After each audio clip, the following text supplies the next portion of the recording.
आईने हिंदी के एक नए एपिसोड में आपका स्वागत है। इस वीडियो की हम शुरुआत करने वाले हैं F-35 की गवर्नमेंट टू गवर्नमेंट डील को लेकर आई एक रिपोर्ट से।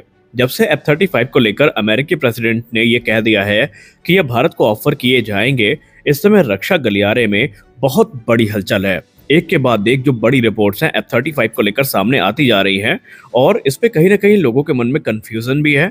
लोग इसको MRFA से जोड़कर देख रहे हैं और अभी भी लोग कंफ्यूज हैं कि क्या SU-57 को काउंटर करने लायक ऑफर अमेरिका ने वाकई दिया है या हमारे मन में सिर्फ एक कंफ्यूजन है जिसको लेकर हम लोग अपनी परिकल्पनाएं बुन रहे हैं। आइए जानते हैं पूरा मामला क्या है और सच्चाई क्या है। हाँ, ये बात सत्य है कि अमेरिकी राष्ट्रपति डोनाल्ड ट्रंप ने भारत के लिए F-35 लाइटनिंग II के जो नए रास्ते हैं वो खोल दिए हैं और ऑफर में भारत को लिमिटेड नंबर्स में ही सही पर ये एयरक्राफ्ट ऑफर किए गए हैं। लेकिन क्या इसका मतलब ये है कि डील फाइनलाइज हो गई है? पहले डोनाल्ड ट्रंप ने एक हास्यास्पद घटना हुई।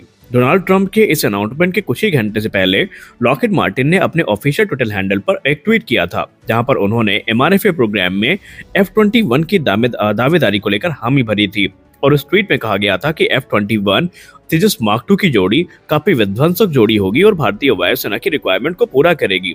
अभी इस ट्वीट को आए कुछ ही घंटे हुए थे कि डोनाल्ड ट्रंप ने F-35 ऑफर की बात कर दी। अब लॉकहीड मार्टिन ने तुरंत इसके बाद इस पूरे के पूरे स्टेटमेंट का समर्थन किया और इसका स्वागत किया और लॉकहीड मार्टिन की तरफ से ये कहा गया कि हम दोनों सरकारों के साथ संपर्क में हैं और आगे के जो भी डिसीजन होंगे उनका स्वागत लॉकहीड मार्टिन की तरफ से किया जाएगा।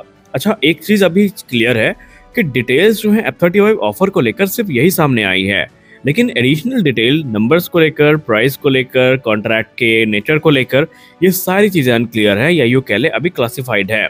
हाँ, ये माना जा रहा है कि ये जो सेल होगी इसका MRFA से कोई लेना देना नहीं है। यानी जो लोग ये सोच रहे हैं कि MRFA के अंतर्गत ये बड़ा प्रोक्योरमेंट होने वाला है, शायद वो गलतफहमी में है, क्योंकि MRFA के टर्म्स को अगर देखा जाए तो किसी भी कीमत पे लॉकहीड मार्टिन या अमेरिकी सरकार नहीं मानने वाली है।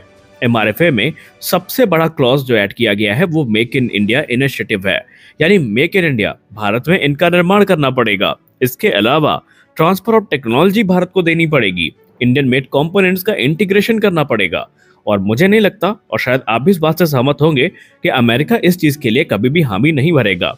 अमेरिका भले ही ये चीज करना चाहता है कि भारत में अमेरिकी फाइटर्स का एक्सेस हो, लेकिन इस लेवल पर आकर के वो ये काम नहीं करेगा। जो चीजें हो सकती हैं जिसपे अभी रक्षा विशेषज्ञ मान रहे हैं कि ऐसा होने वाला है, वो होगा एक गवर्नमेंट टू गवर्नमेंट डील। अगर कभी भारत और अमेरिका के बीच में ये बात आगे बढ़ती है तो निस्संदेह इसके फलस्वरूप हमें एक गवर्नमेंट टू गवर्नमेंट डील देखने को मिलेगी, जैसा कि भारत ने फ्रांस के साथ राफेल फाइटर्स को लेकर किया था, जिसके अंतर्गत 36 की संख्या में जो राफेल फाइटर्स हैं वो खरीदे गए थे। अब नंबर्स को लेकर चलिए बात कर लेते हैं, क्योंकि नंबर्स को लेकर कंफ्यूजन तो है। कुछ लोग ये बोल रहे हैं कि भारत 15-16 की संख्या में F-35 खरीदेगा।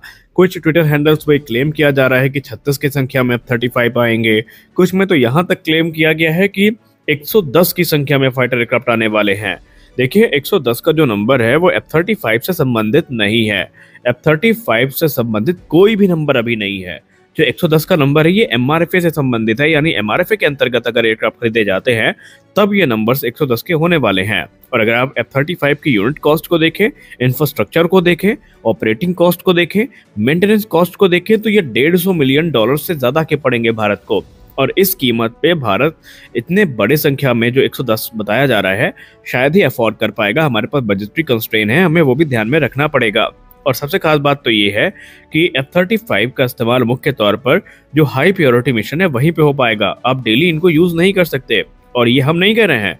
आपको याद होगा 2021 के आसपास अमेरिकी नौसेना F-35 को लेकर बहुत चिंतित थी, क्योंकि इसके जो B वेरिएंट आते हैं बेसिकली और C वेरिएंट, उनमें कुछ मेंटेनेंस इश्यूज देखने को मिले थे।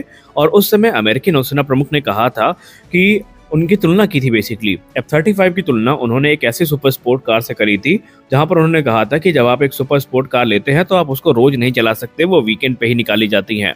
F-35 उसी सुपर स्पोर्ट कार के जैसे है, इसको रोज ऑपरेट करना, हर छोटे छोटे मिशन में ऑपरेट करना हमारे लिए बहुत ज्यादा महंगा पड़ रहा है। तो सोचिए, जब अमेरिका जैसा देश स्ट्रगल कर रहा है तो भारत इसको रेगुलर यूज के लिए तो नहीं कर पाएगा। हाँ, इससे जो हाई प्रायोरिटी मिशन है वो पूरे हो सकते हैं, जहां पर एडवांस स्टेल्थ की जरूरत होती है और हमें नेटवर्क सेंट्रिक वॉरफेयर कैपेबिलिटीज की बहुत सारी रिक्वायरमेंट होती है, और ये रिक्वायरमेंट हमें तेजस मार्क II जैसे प्लेटफॉर्म से भी पूरी हो जाएगी। अब parliamentary standing committee on defence के हवाले से भी कुछ लोग ये कह रहे हैं कि parliamentary standing committee on defence ने भी रिकमेंड किया था कि Bharat 5th generation fighter craft की तरफ जाए और MRFA में जो राफेल F4 जैसे एयरक्राफ्ट हैं इनसे अपना पीछा छुड़वाए। लेकिन आपको याद दिला दे, parliamentary standing committee on defence ने ये जरूर कहा था कि भारतीय वायुसेना के लिए हमें 5th जनरेशन फाइटर्स पे जाना चाहिए, पर उन्होंने ये बिल्कुल भी नहीं कहा था कि हमें सिर्फ F-35 की तरफ से जाना चाहिए। F-35 का नाम उनके तरफ से नहीं लिया गया। खैर, ये खुश होने की जरूरत नहीं है, क्योंकि भारतीय वायुसेना के पूर्व अधिकारी यही मानते हैं कि अमेरिका काफी हड़बड़ाहट में ये ऑफर लेकर भारत के सामने आया है, क्योंकि जिस प्रकार से रोस्टेक इस समय एग्रेसिव है भारत में, रशियन डेलीगेशन जिस तरह से एग्रेसिव वे में Su-57 को पिच कर रहा है और जो जो चौंकाने वाले ऑफर उन्होंने दे रखे हैं, उसने अमेरिका की रात की नींद उड़ा दी है। और अमेरिका बिल्कुल भी नहीं चाहेगा कि भारत जैसी बड़ी मार्केट में उनका पत्ता साफ हो, क्योंकि अमेरिका को at the end of the day ये समझ में आ चुका है कि F-21 और जो इनके F-15 जैसे एयरक्राफ्ट है, इनका कोई भविष्य भारत में नहीं है। और अगर अमेरिका अपनी पुरानी थ्योरी, यानी पहले आप F-21 खरीदो तब F-35 मिलेगा, अगर आप इस थ्योरी के साथ अमेरिका आगे बढ़ेगा तो अमेरिका को निराशा ही हाथ लगेगी।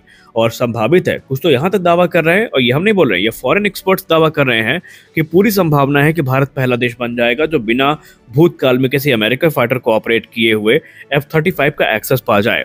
खैर, भारत को ये एक्सेस मिलेगा या नहीं मिलेगा वो तो बात की बात है, लेकिन तुर्की जैसे देश में भयंकर आग लगी हुई है, क्योंकि भारत भी S-400 एयर डिफेंस सिस्टम को ऑपरेट करता है, तुर्की भी ऑपरेट करता है। तुर्की ऑफिशियल नेटो मेंबर था और इनको F-35 मिलने ही वाले थे, लेकिन S-400 के विवाद के बाद अमेरिका ने तुर्की को इस प्रोग्राम से ही बाहर कर दिया।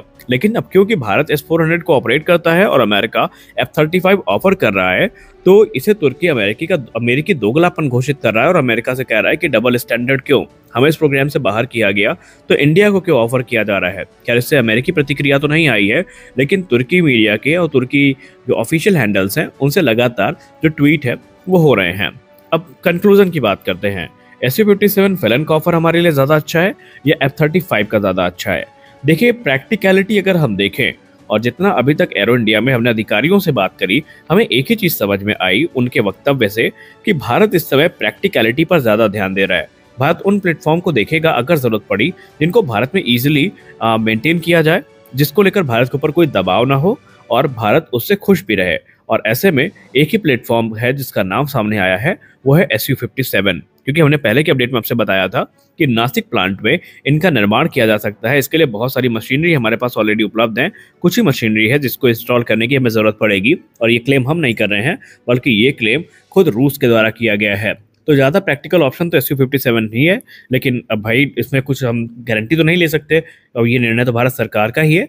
तो देखते हैं, इंतजार करते हैं, जो चीज़ें होंगी वो सामने आ ही जाएंगी। तो इस वीडियो में बस इतना ही, मिलते अगले वीडियो में, तब तक के लिए जय हिंद।